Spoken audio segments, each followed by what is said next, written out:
Live on YouTube, and I am very happy to see so many of you join us early on a Friday morning.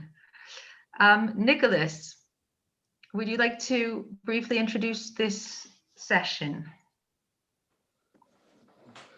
Usually at some point in an Opera Europa conference, we have what we call co-production marketplace. It seemed to us that it was inappropriate to do so this autumn, given the disruption to productions and co-productions. But instead, we want to show 6 projects which we've grouped under the title Creating Adaptable Formats.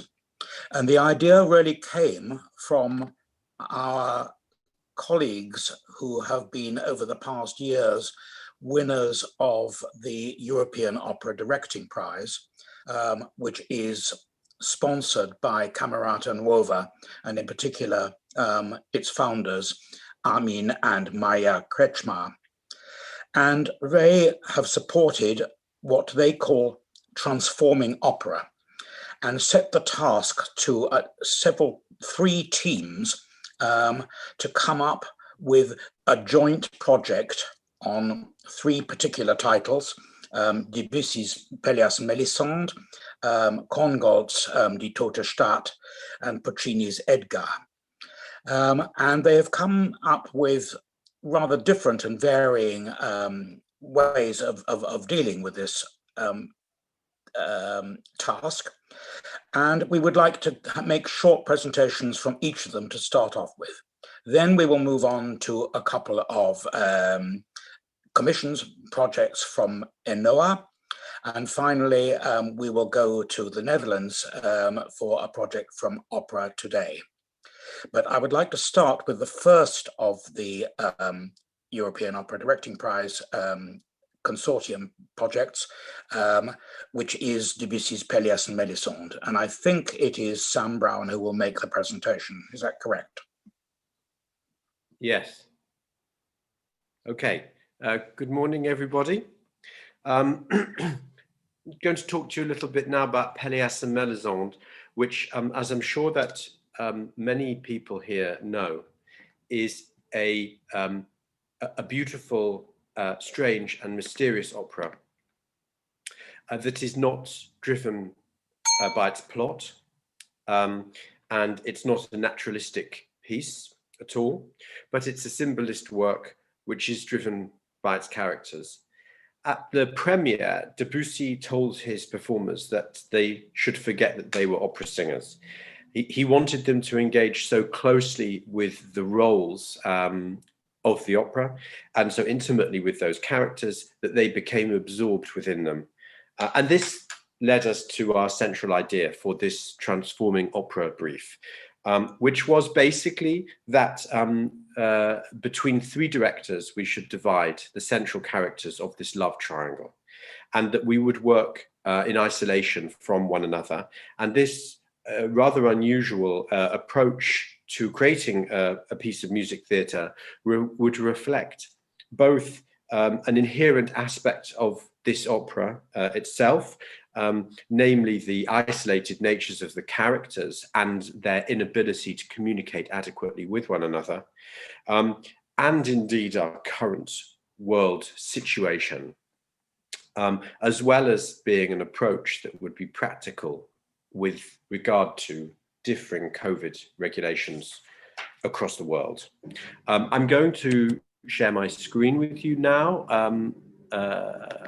so that you can see what we have been up to.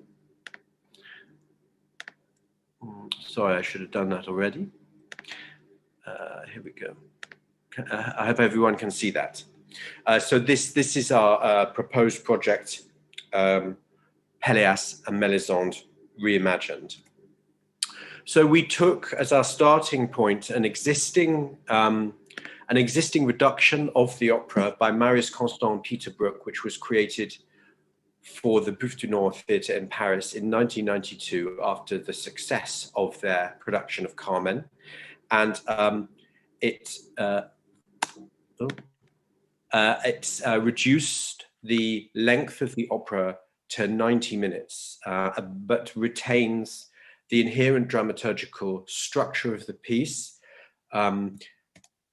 Its orchestration is reduced to 2 pianos, and this orchestration gives a certain degree of opposition between how the characters, it reflects the opposition between the characters, how they communicate with one another. And also, I think what it does that I really appreciate is that it doesn't attempt to condense the orchestration to something that's manageable in chamber forces, but actually Maris Constant has created almost an entirely new work, musically speaking, based on Debussy's original. There are 6 characters. There are originally 8 characters and a chorus, and our proposal is that we divide those characters between the 3 of us, so that we each take responsibility for a major character and a minor character, a secondary character. Those characters who affect the action from outside, and the 3 principal roles that are the drivers of the opera. And we would work entirely independently from one another in a one-on-one rehearsal process that would allow us to delve deeply within the psychological inner life of these characters, and to create a totally rounded 360-degree internal world for these characters to exist in. This would not be a production that was at all orientated around any form of mise en scène or stage choreography, and certainly no elaborate stage design, but one which would allow the audience to get much closer to the internal workings of these extremely strange and interesting characters. So it's a really character-driven and psychological-driven approach. And there's a short quote from Pierre Boulez that I would like to play you now, which we found quite inspiring as part of our conceptualization process. But Debussy really decided very consciously that could not go in the direction of Wagner, and he had to find a personal style, vocal style, orchestral style, and also the kind of theatrical approach. As much as in Wagner, for instance, in the theatrical approach, you know everything on all the persons. In The Ring, the story is told many times from beginning to end, and then you know the persons, you know what they are, you know from where they come, where they are going. And in Pelléas, on the contrary, you don't know anything about the person. The persons are, the characters are absolutely in the vague. Mélisande, nothing says something about her personality. You have the personality, but I mean, you don't know the story. And also, the castle is something very vague. All this landscape, all the characters are really floating, let's say. It's the vagueness of the dramaturgy and the characters that Boulez refers to here, and the absence of a concrete narrative, which makes this opera particularly suitable for the approach that we're describing, because it gives us the chance to focus on these people and their inner lives. I just want to refer briefly to the practicality, because I could imagine that there are lots of intendants and artistic directors sitting there thinking this is maybe a great idea, but how on earth would it function? And the idea would simply be that we would work independently over a normal rehearsal process, say 3 or 4 weeks in a rehearsal studio. And when we came to the stage rehearsal, that would be the first moment that the directors and the singers that we were working with would have the experience of seeing and experiencing one another's work. This, as I said, is not a project about stage choreography. It's not about when does somebody sit down or pick up a prop. It's about creating a totally coherent and fully realized interior world for singers to exist in. And when they meet one another and communicate in a scene through music, the stage choreography is not the important element. The important element is how these characters react and respond to one another. After a stage rehearsal, we would have the opportunity to return to the studio with our singers and to reflect on what we have all experienced there together. Either we might choose to make changes based on what we've experienced, or develop certain ideas that we felt had come to the fore through that process. But it wouldn't be about fixing a staging. Here are the rules that we set ourselves. So as you can see, we've divided the characters as a primary and a secondary character each. The division of this secondary characters was made so that specifically so that we avoided scenes in which the characters appeared on stage together, so that we were not tempted as directors to create coherent stage scenes, but instead to focus on the psychology and the psychological drama of those individual characters, and to make that coherent rather than anything to do with the staging. There would be a figure as a kind of designer who would be permitted to access all of the rehearsal processes, and that person who comes up, of course, with a minimally imagined stage design and designs the costumes which should emerge from the rehearsal process, and working with the singer and the director, and not, as is normal, having to be decided 6 months before, often before, as a director, you've ever met a singer, deciding what character they should play, and some props that may be required. And this designer would also ensure a kind of aesthetic coherence for the whole evening, so that the audience doesn't feel that they're watching 3 different operas at once. So our rules are, number 1, no communication between us about our characters or our work. Number 2, that only the designer knows the aesthetic.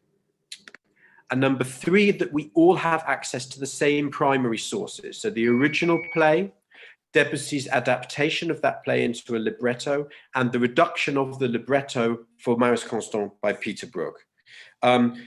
Just a small word on the design. As I said, it should be minimal, but because it's a symbolist piece, it allows us to work with symbols and images. That means that those symbols don't have to be the same in each character's understanding of the piece, because they are not real objects. They are all very metaphorical. So this is essentially our proposition. And I think, Nicholas, you wrote to me that there would be the opportunity for some questions, and we would welcome those. And I would like to encourage my colleagues, Ilaria and Sergei, to answer those questions as well, if people have them. Thank you very much, Sam, for your clear exposition. We have a few minutes for questions to Sam, Ilaria, or Sergei, if anyone would like to jump in.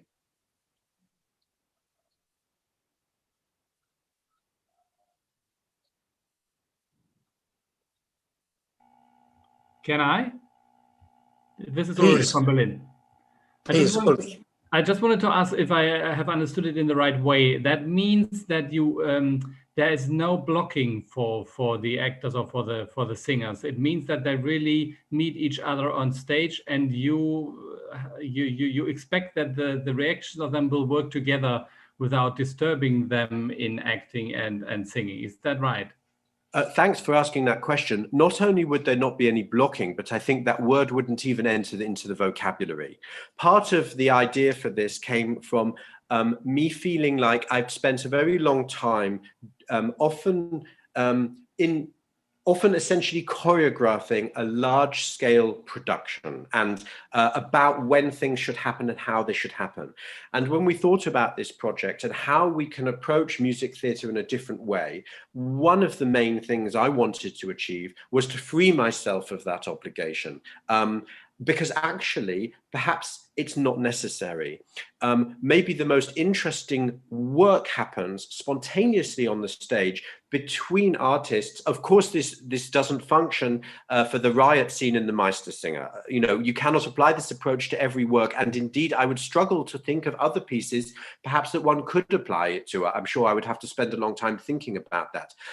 But a work like Peleas, with small scenes which are very intense and intimate, psychological scenes between very deep and mysterious characters, for me, what I thought could be thrilling would be to see artists who have been so intimately prepared within the psychology of their character, meeting one another on stage and really being able to play a scene, to hear what the other character sings to them, to respond. And of course, they would not be static. Of course, they would move. Of course, there would be action. But that action should emerge from the psychological interaction of the people on stage, rather than something which has been choreographed and which the artists have to expend a huge amount of energy trying to replicate, or trying to make sure they do correctly on stage and stand in the right place for the lighting and so on and so forth, which are the normal requirements of the professional opera singer in a sophisticated 21st century opera production. Thank you. Thank you. Very good question, Ulrich. A word from Ilaria or Sergei before we move on? You don't have to. I can say that. Question? Yes, we have you. I have a question. Is it okay? Can I pose a question? Yes, please. Yes. Well, you are 3 directors. What happens if you disagree? How will you solve that? I'll allow Ilaria to answer that question. I don't think it's about agreeing or disagreeing, in the meaning that we have to take care about the characters that we are in charge of and create a coherent psychology of that character concerning that character, and then train the singers that we are in charge of to flexibility and to react in character according to the point of view of that character. So that's why the 3rd rule of the 3rd slide was very important, because we are not allowed to remake the plot. Like, I cannot say Golo used to rape Peleas or something. This is something that we don't know, because we're not actually interested in this sort of frame reinterpretation of the story. We want to have the same sources, and this is the story, but then create a new approach according to the singer we are in charge of. How felt Peleas about his childhood, not what happened, but how he felt about it. How is this character, how is his psychology. So, of course, and in the moment in which all the figures are going to meet on stage, we are going to be very awake to see how this person, nobody knows what is really going to be till you are there. And this is extemporaneity. This is the thrilling thing of not knowing it from the beginning, but also give the singers the responsibility to be active artists instead of just doing what they want them to do, like the normal case is. I am a director with a quite choreographical attitude normally, and I was very thrilled about Samuel's idea to really give responsibility also to the singers and try to create something that in the Peter Brook's style is much more about collective artisticality. So it's not about our egos and who agree or disagree, but about a process that we want to do. Thank you, Ilaria. Could I ask a question, possibly? Another question? One more Yes, question. Please. Yes, please. How would the musical direction work when the actual stage direction is split between 3 people? We had intent. That's a good question. I'm sorry, I should have addressed this in the presentation, but there was so little time. Of course, we need one conductor who is going to facilitate the performance. But the good thing about the version that we've chosen is it's for 2 pianos. So what that means is that with 3 musical heads, the conductor and the 2 pianists, there will always be one of those people performing in the rehearsal. And actually, I would suggest that they rotate so that we can ensure a sort of coherence in the music so that it doesn't fall apart musically, because then, of course, the artists will not be able to do what we want them to do, which is to be spontaneous and free on stage, because they will be very insecure with the music. So, Sarah, thank you so much for prompting me into making that point. Thank you very much. That works. I think that's a brilliant way to do it. May I ask Sam, Ilaria, Sergey, that you put on in the chat room your contacts, so that anyone who wishes to contact you can do so, because I'm sure there are still some other questions, but I'm not going to allow anyone to ask them because I want to move on to Korngold. And I think it is Andrea who will make the presentation. And in the spirit of cutting down, they've cut down Korngold's title from 3 words to 2. Yes. Good morning, everyone. Thank you, Niklas, and thank you, Armin, for this opportunity. Yes, we are working on Die Tote Stadt, but the new name of our work is Die Tote. I will share now my screen just for some slides of the presentation. So, yes, this revisited version of Die Tote Stadt by Korngold. I worked together in a group with 2 directors, Julia Burbach and I, and 2 designers, Cécile Tremolier and Alberto Beltrame. We are coming from Italy, Germany, and France. We work very good together. I worked a lot with Julia in London and in Berlin, so we are also good friends and not only colleagues.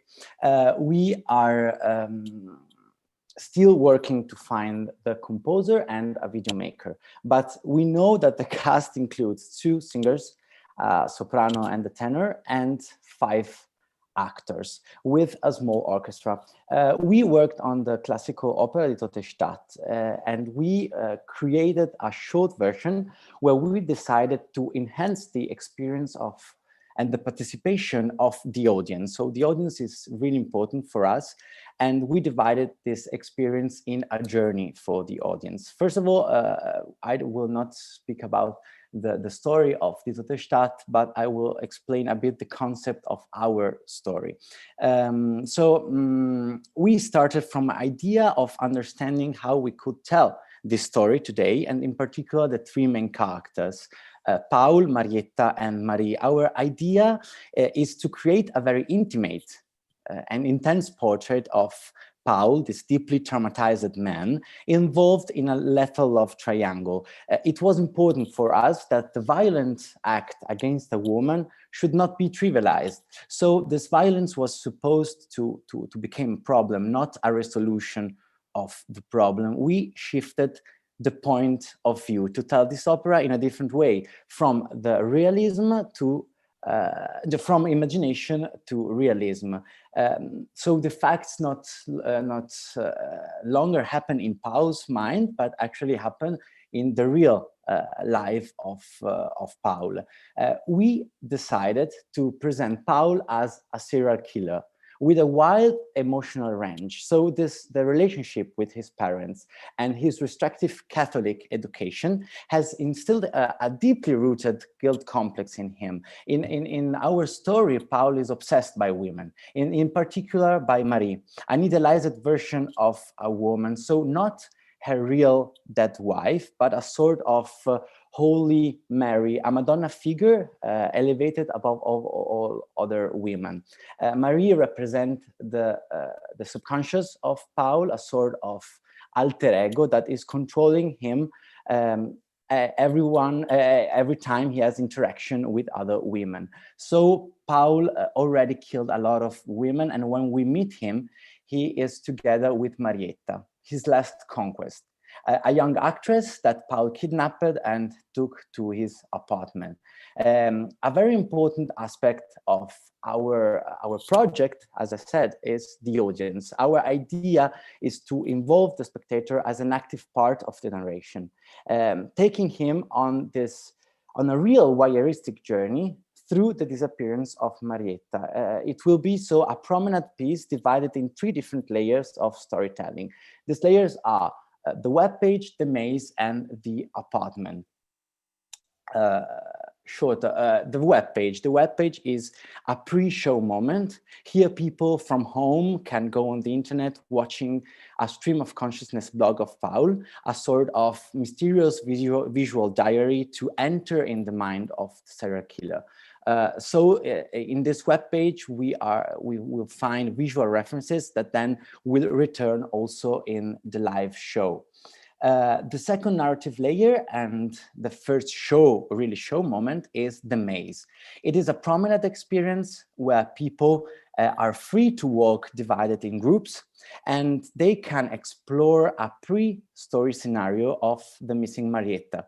The space is composed by 6 different realistic rooms, and each room there is a story of the life of Marietta with 5 characters, 5 actors that are speaking to the people, to the audience, telling parts of the life of Marietta, because these characters are friends, colleagues, parents of the disappearing Marietta. These rooms are connected by corridors with video projection exploring all the Paul's relationships with women, in particular the women that he killed. As you can see, all the women had names starting with the M, like Marie. The third level, the third part, and the last one is the apartment. It is a sitting performance with 2 singers and a little orchestra. It is Paul's house, where the main action between him and Marietta takes place. For this, we suggested a new story arch assembled from the extracts of the original libretto and the music. So we have in this moment the music of Korngold rearranged also with electronic music. It will be set on a central stage while the audience will be seated all around it, really like voyeurs. People will follow Paul's mental journey in a duality between realism and surrealism. The realism is the relationship between him and Marietta, switching to surrealism when Paul feels the dominance of Marie. And we will use for this video projections.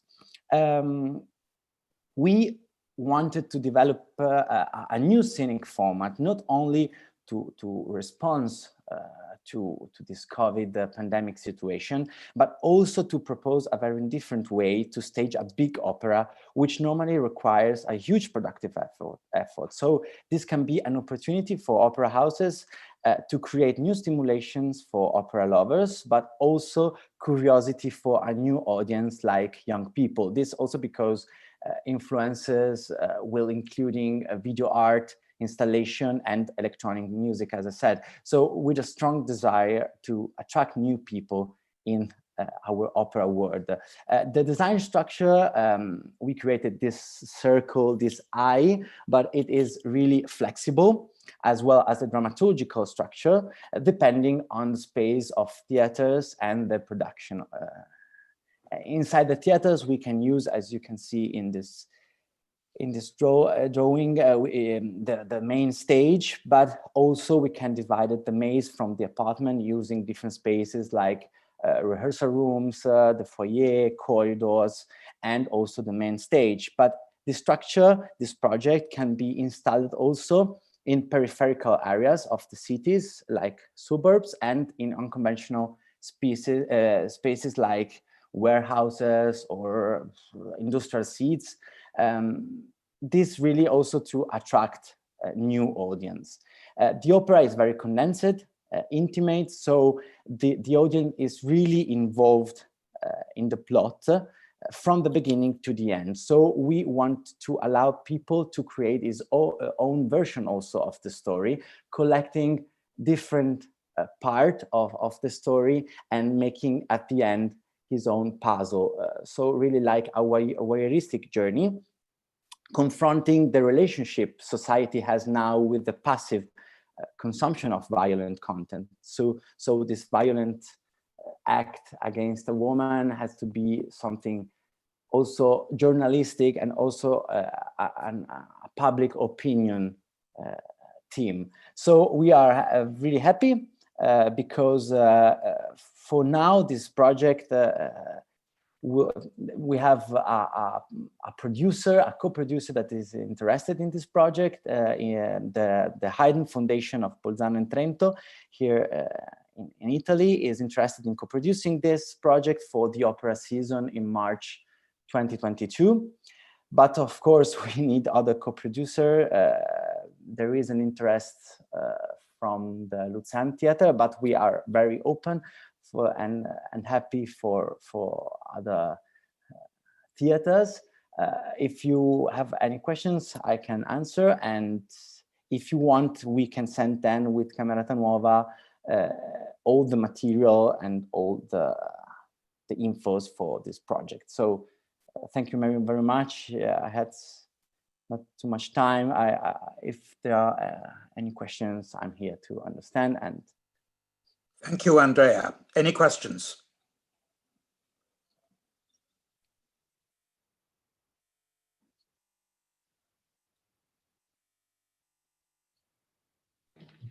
I have one question.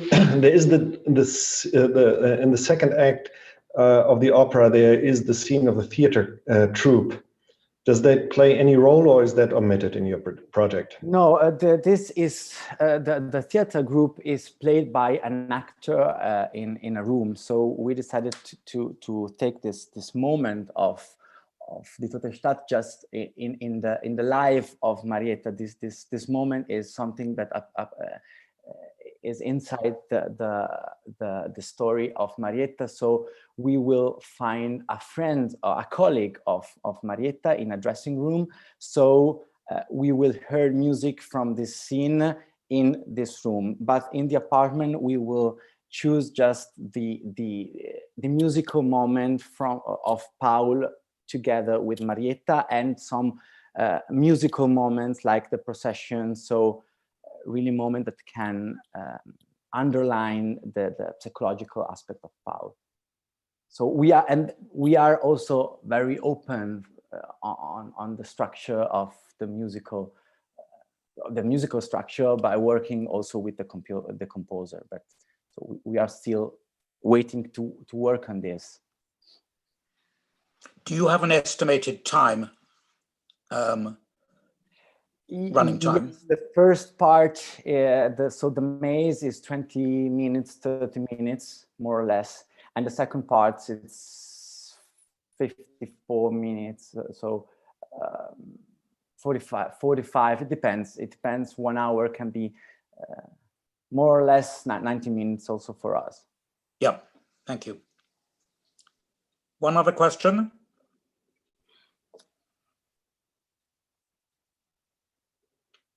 Again, if you want to get in touch, please, Andrea, share your contacts. Yes. So that interested companies can reach you. Perfect. Thank you very much. Thank you very much. Let us move on to Puccini, and I think probably a presentation by Max Höhn. Hello, good morning, everybody. Yes, so our starting point was really about trying to grapple with this very uncomfortable question, or rather uncomfortable truth, that many audience members won't recover their theatre-going habit for a long time. By that I mean sitting in a theatre, in an indoor space for 3 hours. But if we give audiences the freedom to move among fewer people, then I think in this time we're living in, the live experience becomes more viable. So this was our starting point for this proposal. I now switch over to Ana Inés, my collaborator. Hello to everybody. I'm Ana Inés Javarespita, the other half of the team. Max and Höhn and I created the Unknown Puccini with the support of Tadeusz Strasberg and the sound designer Ellen Schiera. We are now going to play a short video to introduce you the concept. Thank you.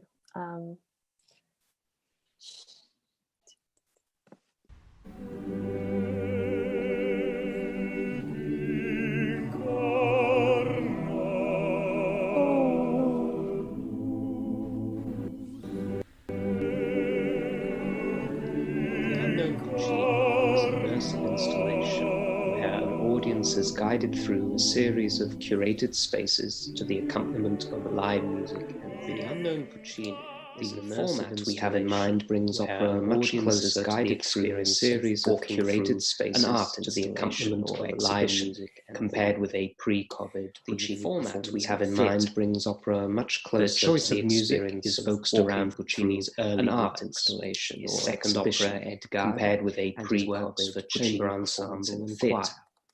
This musical choice of music is focused around Puccini's early archetype, his second opera that's based and his work Edgar, chamber and the medieval mystery play. This musical patchwork is structured around a very like Edgar rejects his community in favor of a life of excess and freedom, and the medieval mystery play comes calling in the form of a play. Our everyman figure, every man like Edgar, rejects his community in favor of a life of excess and freedom. But death comes calling in the form of a plague, and every man is forced to confront his own mortality. This story is experienced as a series of encounters with images, performers, curated objects, and disembodied sounds. The big advantages of this concept for opera companies are, number one, Puccini. Puccini is a big box office draw, obviously, but it's unlikely people will have heard these pieces before, so there's a very good mixture of the familiar and the new. Number two, the format is both safe and experimental. The choice of music is deliberately geared towards smaller scale musical forces, and the installation is just 1 hour long. But this isn't reduced or diluted Puccini. Instead, we're offering a new kind of opera experience that remains authentic to the composer and plays imaginatively with the great music he wrote as a young man. 3. The installation can be performed multiple times per day. So although it's designed for a small socially distanced audience, we are using just one tenor and soprano who sing 2 solo pieces each. So the vocal demands aren't great. This concept could be adapted to a wide range of venues. Found spaces like a warehouse, a church, a community center, a gallery, or an outdoor venue. We've all seen how many theaters have adapted their auditoriums during the pandemic, often extending the stage out into the stalls. So having the installation occupy an empty stage of the theater is another possibility. Let's take you inside the installation as we are imagining it.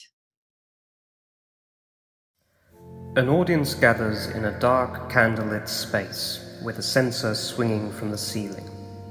In the background, we hear an organ playing a Puccini intermezzo, a little nod to the young composer's first musical steps in the organ loft of the cathedral in Lucca.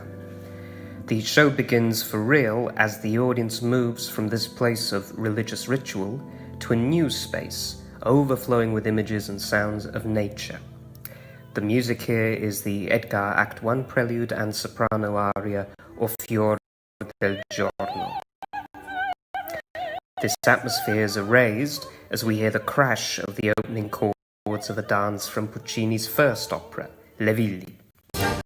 Images of nature disintegrate and are replaced by a montage of details from Bosch's Garden of Earthly Delights. At the climax of this piece, you see of every houseman makes a act and his community. The next room contains a banquet of luxurious rotting food. A live string quartet plays an elegant minuet. Our exhausted everyman appears and sings Edgar's Act 2 aria, where he reflects on the way he is wasting his life. At this moment of self-recognition, death comes calling. Plague has descended on the land. His time is up. We use Puccini's austere requiem for chorus, solo viola, and organ, followed by an excerpt from the Messa di Gloria. The visual world draws on medieval and Renaissance imagery of disease and redemption. Confronted with his own mortality, our everyman prepares for death, reconnects with his faith, and loses his fear of dying.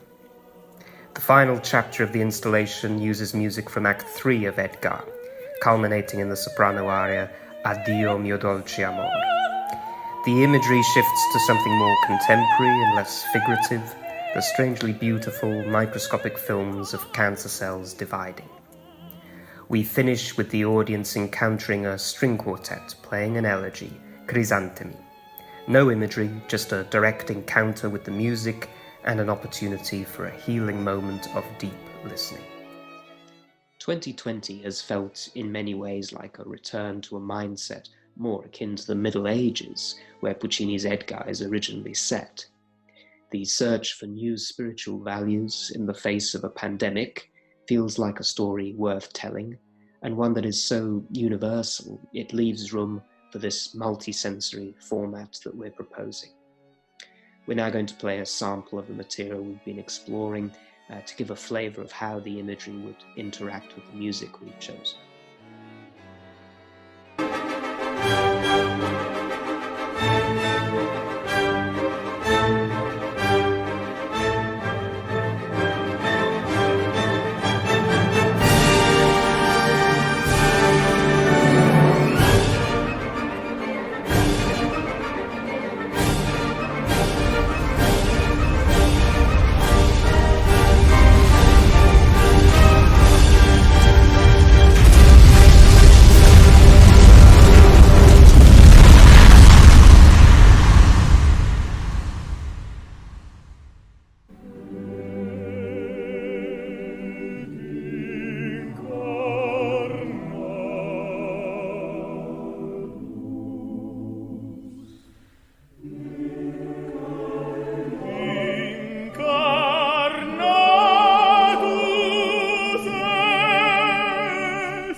Talk about live performance and video design, but the sound design could also have an interesting role here. Sounds that use three-dimensional sound effects, orchestral fragments, or spoken text can guide us from one piece of music to the next, or keep the atmosphere going as we move from one room to the next. Thanks for listening. The full proposal for the Unknown Puccini is available online or as a PDF. Visit Anna or Max's website to gain access or send us an email. Alternatively, please contact Camerata Nova or Opera Europa, who can send the proposal for anyone interested. Is there a question for Anna or Max? Just a short question from my side. May I? Yes, please, Uli. I just didn't get it. All the music is recorded, or are the singers in the rooms with the spectators? Yeah, if I may take that one. The video was interrupted a little bit. No, the music is almost all live. So there are two live singers, tenor, soprano, live string quartet, live piano, pre-recorded chorus. Okay, yeah. Of course, if a company wants to use their own resident orchestra, there is a way to make that happen. But that's for a discussion later on. Okay. Thank you, Ulrich.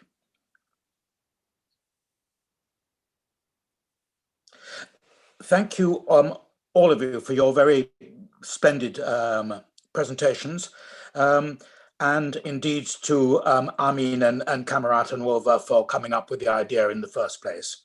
I would now like to move straight on to the two ENOA projects and ask Stephanie de Porc to give a short introduction about ENOA. Good morning to everyone. This is my pleasure to introduce now the pitch session dedicated to the ENOA project. This session takes place in the frame of the collaboration between the ENOA network and Opera Europa, and we are really thankful and honored to have the opportunity to present the work of truly emerging and talented artists to the whole Opera Europa community. You will now discover two artists, Jamie Mann and Dinah So, supported by the ENOA network and accompanied all the way through their project development. ENOA is a European network of opera academies which support artists, creators, and performers and help them to develop their professional careers in the opera world. We are convinced that the future of opera in Europe depends on our capacity to open to a greater diversity of artists, as well as innovative opera telling stories that reflect the world today. That's what our new program, Empowering Opera, is about. With the support of Europe Creative, we aim at breaking boundaries for institutions and artists and inspiring, supporting, and commissioning innovative opera projects. Let's now discover the project Zelle, produced by Lod, and now presented by the music composer Jamie Mann. Can you hear me? Okay, so now I'm going to try and share Yes. the screen. Let's hope this works.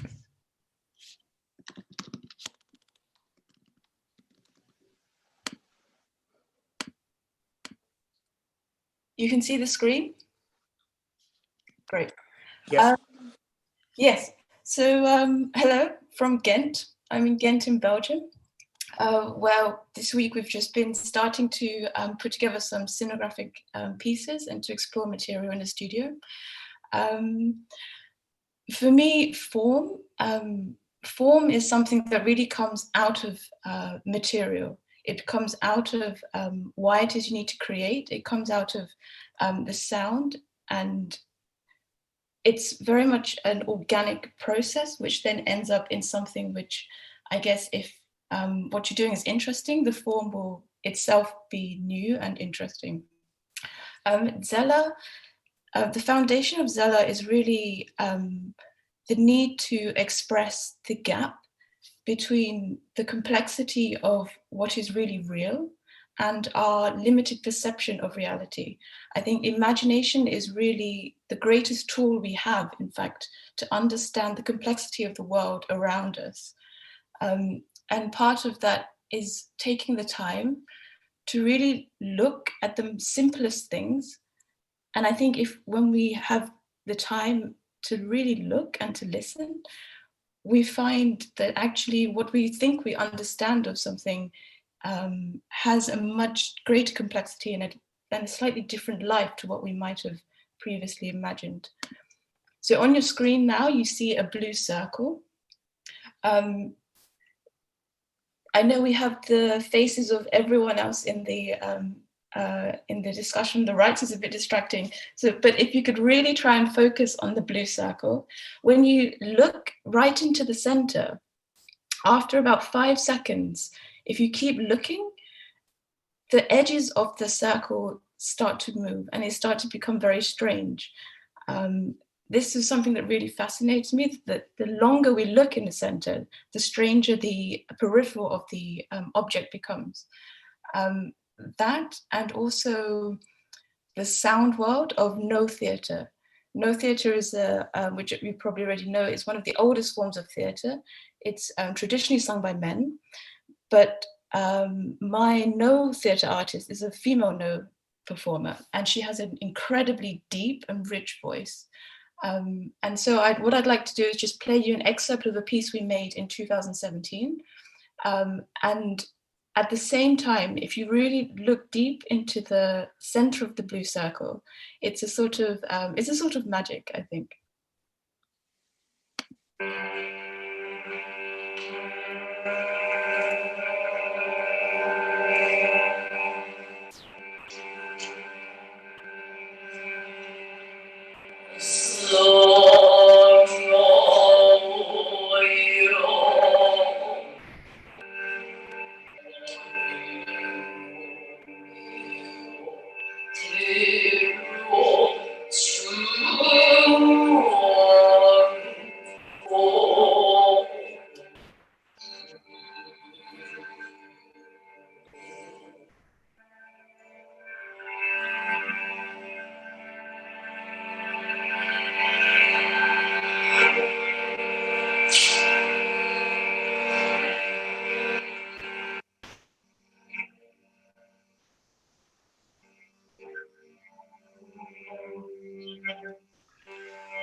So if you did manage to look into the blue circle for a whole minute, what you will see now on the screen is an orange color.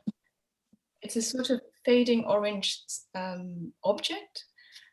But in fact, what I've just shown you is just a white screen. So if you have focused, you would have now seen an after image.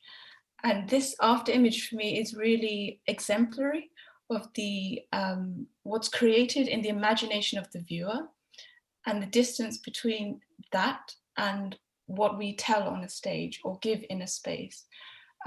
That's fascinating because for me, the true theatre of any live performance is in the theatre of the imagination. And I think it's really important to give space to that theatre and to acknowledge it as something that's equally as important as as a stimulus that we provide. So in Zella, this is my creative cast and cast. The text is written by a Swiss writer, Peter Stamm. I asked him to write something where perception and reality really have a resonance, but we're never quite sure which is which is just the perceived reality and which is actually something that's happening. And in the story, it begins in an interrogation of a woman who we assume has killed her children. But in the silence of the woman, the interrogator, the silence becomes a sort of mirror for the interrogator's own thoughts.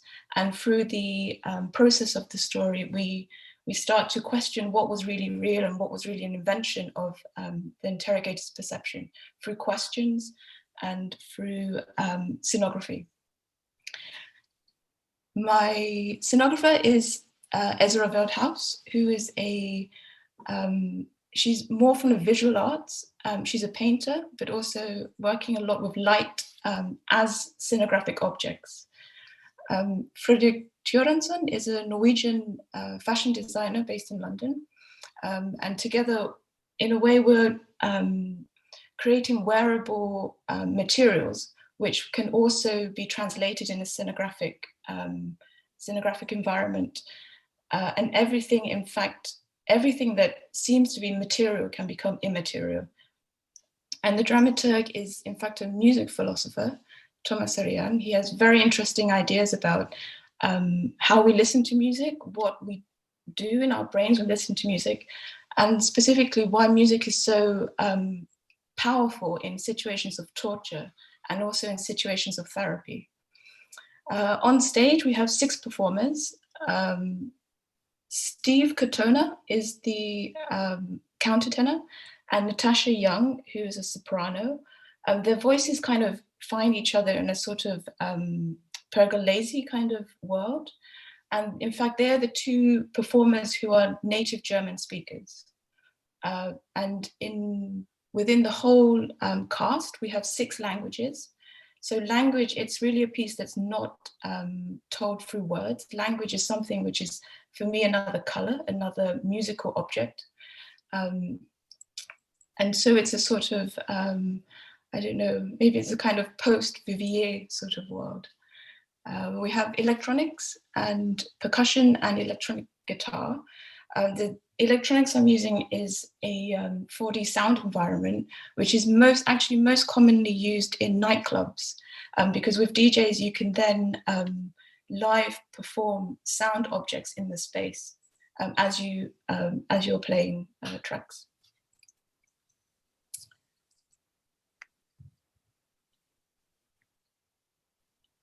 So in a sense, no theatre is in fact a prayer. A lot of it is to do with the spiritual world.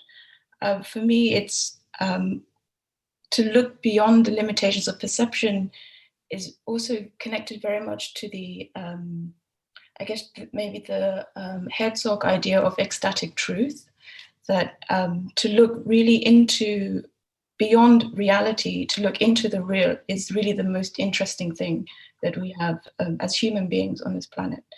The very interesting thing that connects Peter Stamm's world in Switzerland with no theatre is the art of prayer, because in the Alps where we visited, they have this thing called Alpsegen, where they literally shout prayers over the mountains. They don't. It's sort of Christian based, but they're really shouting and asking the nature to offer them stability in order to live and to eat. So I thought I'd end by playing you some Alpsegen, just because I think it's beautiful. This is the material world that's slowly dissolving.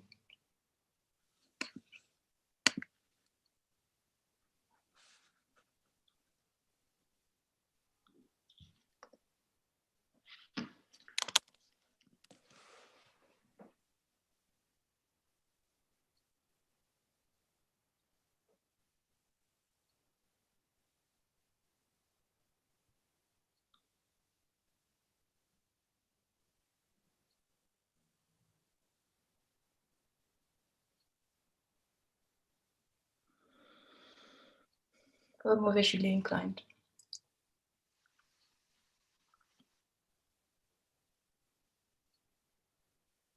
So for me, this is also a kind of music that plays in polyphony to what you hear. It's a kind of visual music. Okay, so here's the Alpsegen.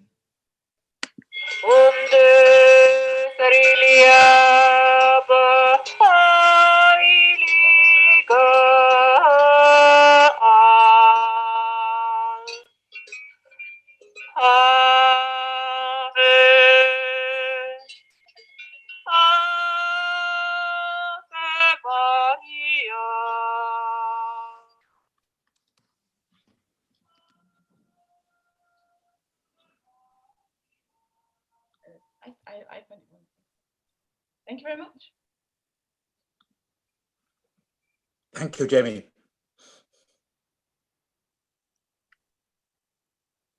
Thank you very much.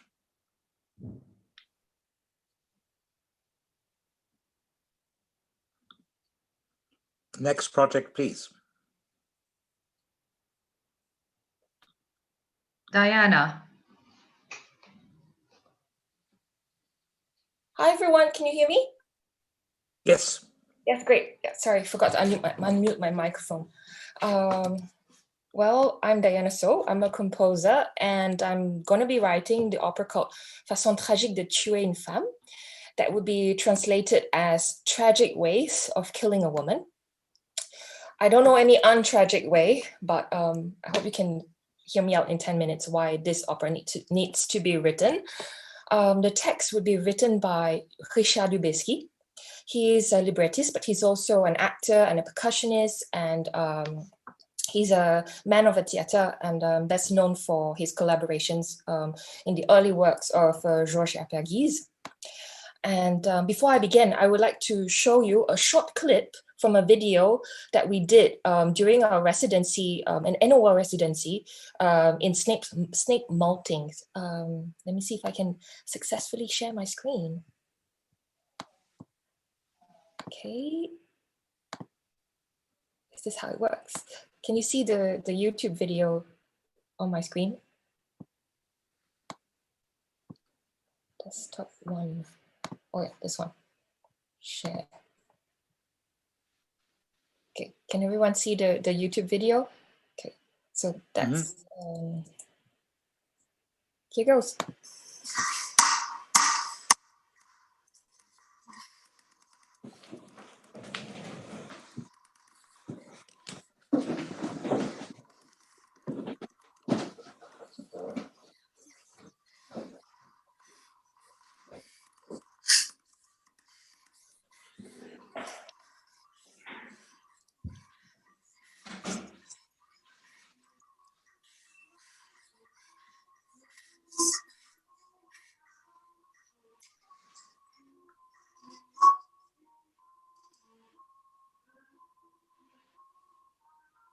Tragic.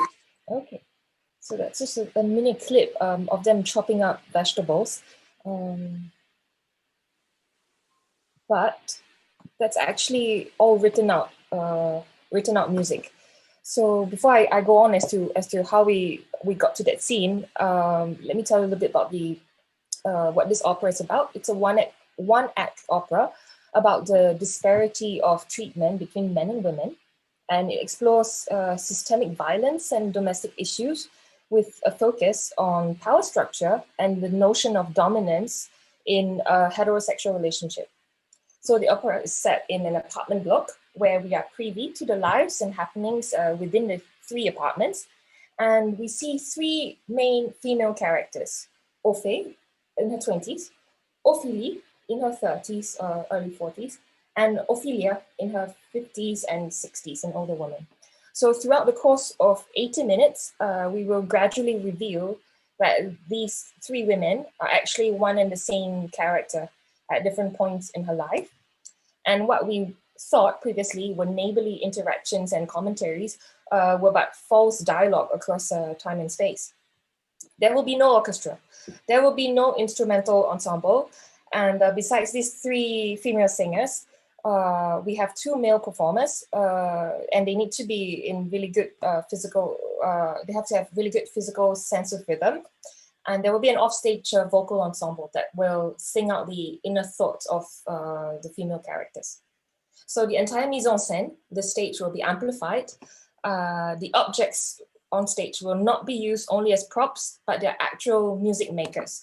So while the spotlight of a particular scene is in one apartment, the activity and the happenings will continue in the other 2.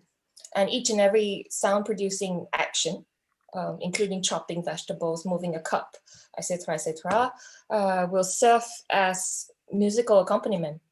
So the objects on stage and the entire opera itself, the opera set itself, are an intrinsic part of the musical construction and part of the storytelling device. So essentially, what we want to do with microphones and speakers embedded in the set is what lighting designers do normally with theater lights. The opera will be translatable to whatever language in whatever country it's played in. Primarily, it'll be in English and French. And the song text, it's very important that it's understood by the public, because it is there to create a counterpoint between words and the body.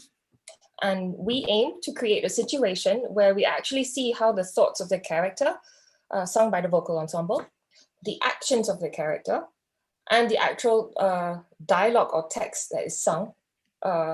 And we're there to really just see how they differ from one another. So an example, one might say, "I love you." The hands and body might say something else. And in this case of this opera, we are also privy to the inner thoughts.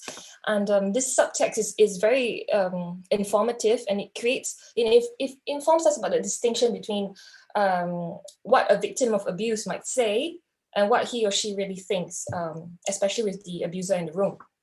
So a little bit about the storyline and the structure. I can briefly trace what happens in the 3 different apartments, but do take note that the sequence of events, they happen concurrently in all 3 apartments. So we see 3 different blocks, but the entire the view of the opera, we take it in concurrently. So in apartment A, let's begin with apartment A. Ophélie, her in her 30s. We begin. This is a temporal arc. So we begin where we see her unpacking her suitcase in panic and trying to run away. And we trace the breakdown of her relationship with the man called Yanis in reverse. And we trace her degrading mental shape. So with her, we have a violent rape scene, a panic cooking scene in anticipation of a beating. So what the singers were saying earlier in the clip was "Il arrive," which means he's coming. And that was also set in the and in the French choir behind, she's saying, why did I not react to the first slap? So that was her inner thought, and then what she was saying is something completely different. And then the music with the chopping of vegetables, and there will also be a silent dinner scene, and we trace in reverse until we reach the start of their life together in that apartment. And then in apartment C, We see Orphée in her 20s. We see a woman before her tarnished. She's alive, she's spontaneous, she has multiple love interests, and she has a budding relationship with this young, very attractive, very séduisant man called Yanis. And finally, in the last apartment, we see Ophelia. We see her with a different partner, Mark, older, set in their routine and ways, where their disputes are undercurrent, beneath surface niceties, and a very toxic relationship that results in the slow murder of the husband. It is important to note that in this apartment, there is a huge TV screen as a central prop, and this character is obsessed with a soap opera titled Tragic Ways of Killing a Woman. And it comes on at key moments in the opera, often drawing up parallels to the thematics in the main narration.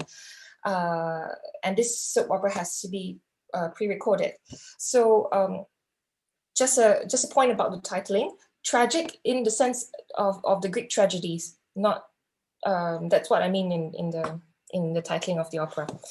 So moving on, because I think I don't have much time left.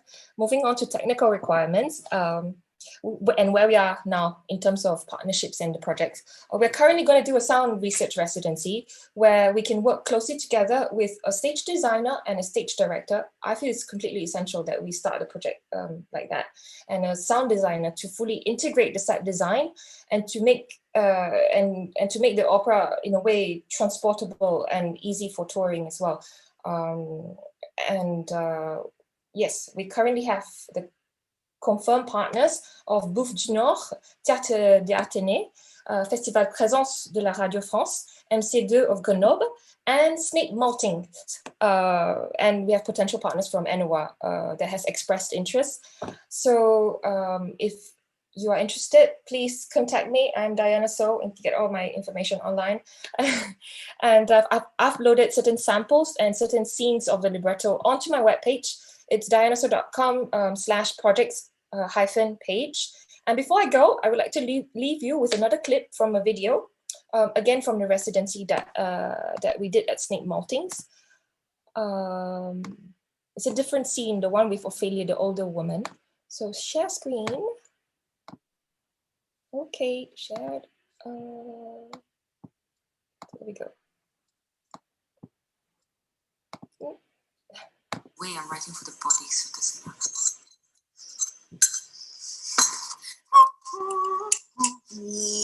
Une femme, ce n'est pas pareil. Parce qu'un homme laisse une trace. This was the initial impetus of the project. Like, how far can we push a singer so that every part of her movement is essential? And then what kind of story can we tell with the body movements versus what she's singing and saying outright?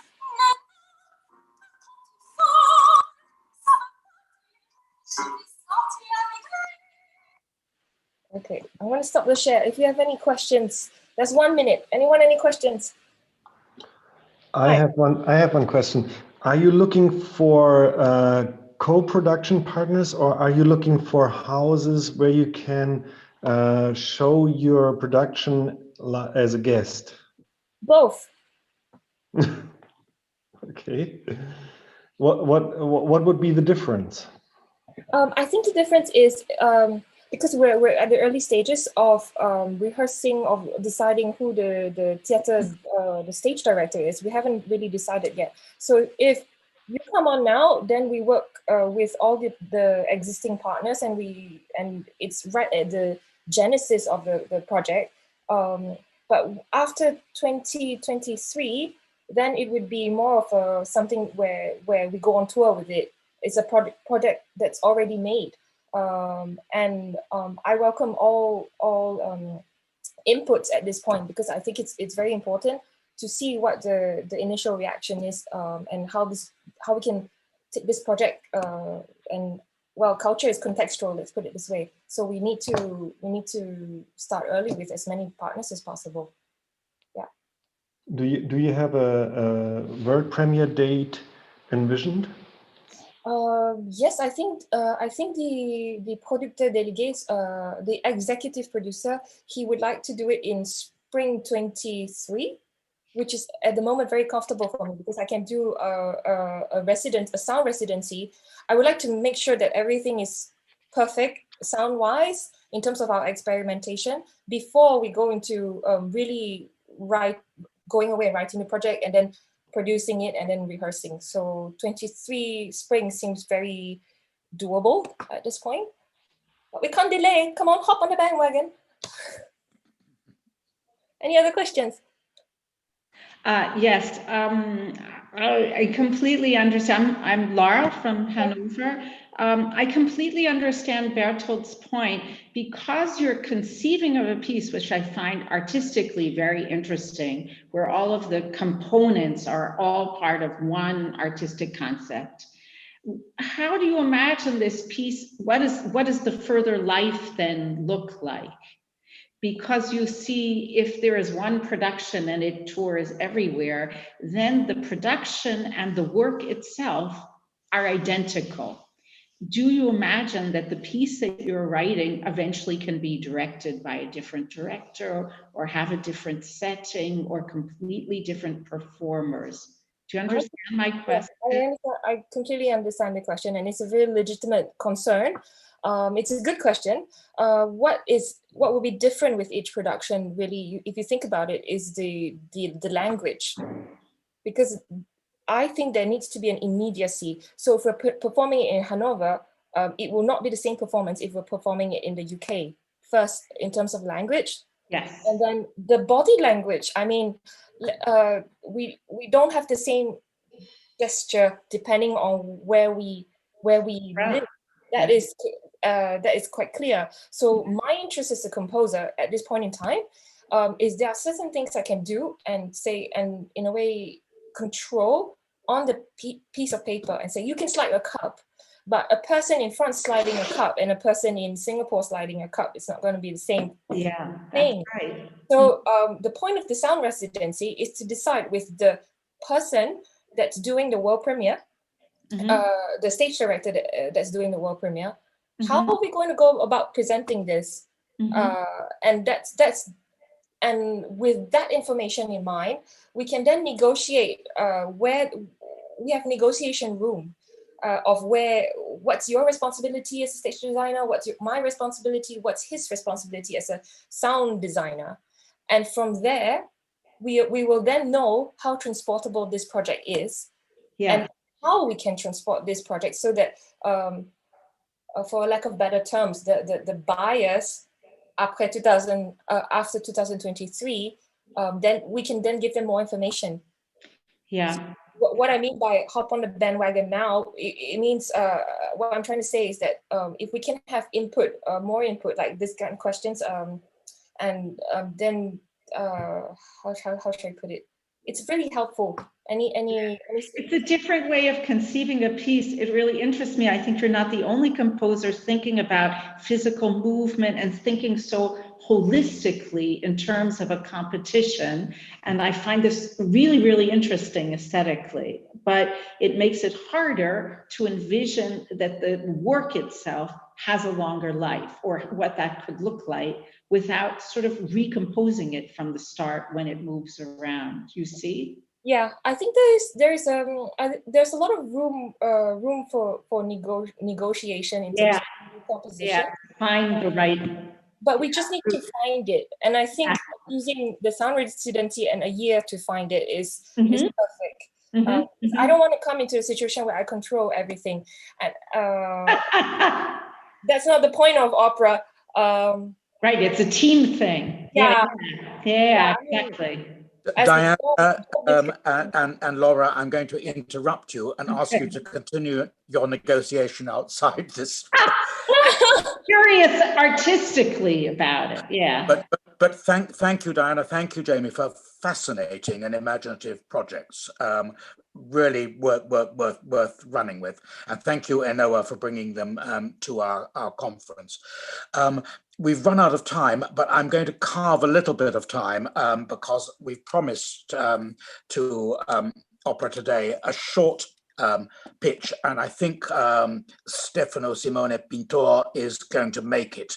If you can quickly, Stefano. Yes, as quick as I can. Hi, everyone. Very glad to be here to present an actual production, which we are starting on next Monday, because we are rehearsing in COVID time. We were supposed to create this Don Quixote, a new performance, but we changed in September when we noticed that we couldn't afford to go on with such a grand production. So we scaled down to a new title, and sticking with the criteria of productions of opera today, we wanted to create a new title, but starting from an existing repertoire, an existing piece, and we wanted to do it for the people of today. So that's what Opera Today does. So we had the idea of picking up the iconic solo piece, 8 Songs for a Mad King by Peter Maxwell Davies, which is a solo piece for baritone, and as you know, and 6 instrumentalists. So like that, we could really scale down to only a few amount of people on stage, which means also that we can use only 2 technicians, for instance, and so on. But we wanted to enhance to an hour production, and what we found interesting of this iconic solo piece is that basically it talks about madness. So voila, we were also talking about madness because of isolation through the story of George III. So we could actually talk about our own time and the madness we are most of us is going through, basically because of the lockdown. But what I found interesting of the starting point of Maxwell Davies is that he talked about it through the metaphor of birds. So the bird metaphor is really, and I'm going to share quickly my screen. And where is that? Here. So the bird metaphor, you can see through how he also conceived his own score, because he thought to cage his own instrumentalists, which in our production will be performed by the New European Ensemble. So we have this partnership. So I was saying the instrumentalists are caged into big aviaries, so into big bird cages, because the story of George III is the story of this man who believes himself being a king, or the other way around, is the real king, that teaches his bullfinches, or his birds, how to sing. And he does it by means of his of this one, which is a little barrel organ, which used to play 8 songs, 8 tunes. So this was the starting point, the inspiration of Maxwell Davies in writing this piece. So I thought that it was good starting point, the bird metaphor, because it allowed me not to talk about pandemic and isolation in a very direct way, and also falling in easy moralism, but to talk really about a story of a man who is completely immersed into this world where he teaches his birds how to sing. And it's basically a good idea to talk about the bird metaphor also, because like that you can actually talk about our food habits, because we have a whole relationship with nature, and how we consider that, well, the bird metaphor has changed through time. So of course, when you think about the bird, you think about a man who cages the birds. So it's the bird is a symbol of freedom, but also we can talk about how the birds are now intensively bred and genetically modified. So we talk about food habits, but we also talk about migration. So we touch this important topic, but also migrating birds are those birds who brings basically new new flu, like the avian flu. So we could really talk about all the problems of today. But what I thought is also people is generally fed up about the theme of isolation, because we really want to be somehow to get some relief when we go to theater and to be entertained. So the idea is to really put up a sort of fable, a sort of fairy tale, but which is really consistent in the drama of this man who lives in isolation among his birds and talk to them like he was, like if he was his king. And that's the story we are going to build.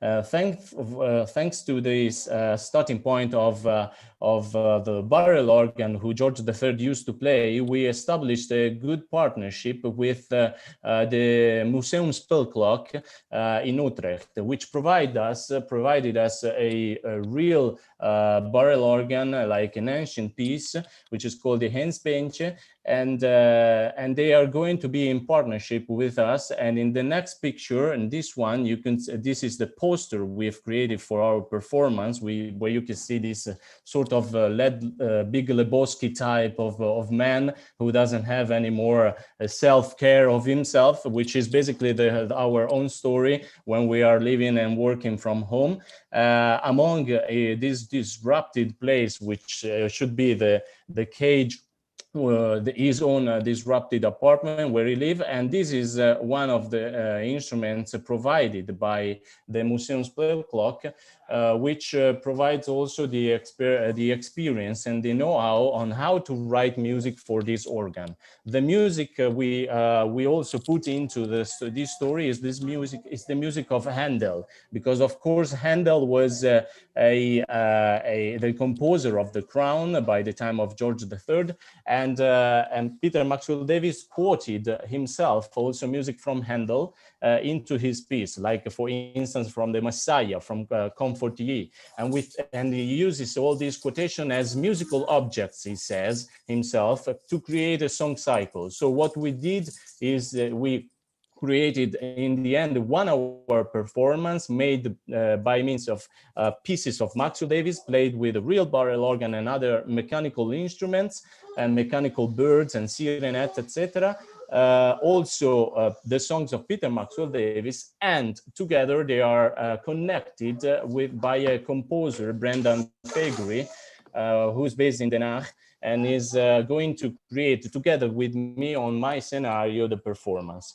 Just to close my my intervention, an Opera Today performance is an opera where the audience is always participating in, well, we also have a participation program, so we include people who has never, most likely they have never been a theater, and but they want, or sometimes they are artists but not in the specific field of opera, and we also include education paths. So what we are going to do is basically a performance where also technology by participation and education goes together to create, and also marketing actually is conceived as a whole big storytelling through different media. I don't have much time now to talk about this, but it's really an important part of the performance, because what I really think it is that when the audience is, you know, we only can allow 30 people to enter our theater, you must be as immersive as possible. So one of the ideas of creating an enhanced performance where every part of the theater is used, also